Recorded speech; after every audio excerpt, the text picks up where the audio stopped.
सियापति रामचंद्र की जय, राम भक्त हनुमान की जय। मित्रों, आज हम प्रारंभ कर रहे हैं मंगलवार व्रत कथा। एक समय की बात है, एक ब्राह्मण दंपति की कोई संतान नहीं थी, जिस कारण वो बेहद दुखी थे। एक समय ब्राह्मण वन में हनुमान जी की पूजा के लिए गया। वहां उसने पूजा के साथ महावीर जी से एक पुत्र की कामना की। घर पर उसकी स्त्री भी पुत्र की प्राप्ति के लिए मंगलवार का व्रत करती थी। वो मंगलवार के दिन व्रत के अंत में हनुमान जी को भोग लगाकर ही भोजन करती थी।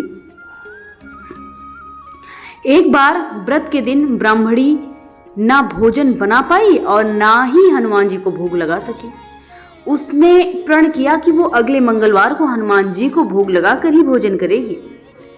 वो भूखी प्यासी 6 दिन तक पड़ी रही। मंगलवार के दिन बेहोश हो गई। हनुमान जी ने उसकी निष्ठा और लगन को देखकर उसे प्रसन्न होकर उन्होंने आशीर्वाद स्वरूप ब्राह्मणी को एक पुत्र दिया और कहा कि ये तुम्हारी बहुत सेवा करेगा।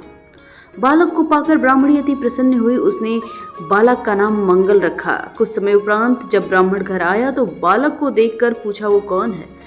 पत्नी बोली, मंगलवार व्रत से प्रसन्न होकर हनुमान जी ने उसे एक बालक दिया है।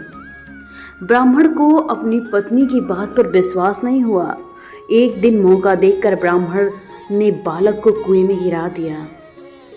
घर पर लौटने पर ब्राह्मणी ने पूछा कि मंगल कहाँ है? तभी पीछे से मंगल मुस्कुरा कर आ गया।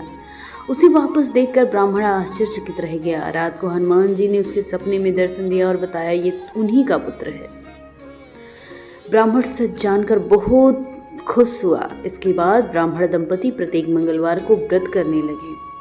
जो मनुष्य मंगलवार व्रत कथा को पढ़ता है, सुनता है और नियम से व्रत करता है, उसे हनुमान जी की कृपा से सारे कष्ट सदा सर्वदा के लिए दूर हो जाते हैं। वो सर्व सुख को प्राप्त करता है और हनुमान जी की दया का पात्र बना रहता है।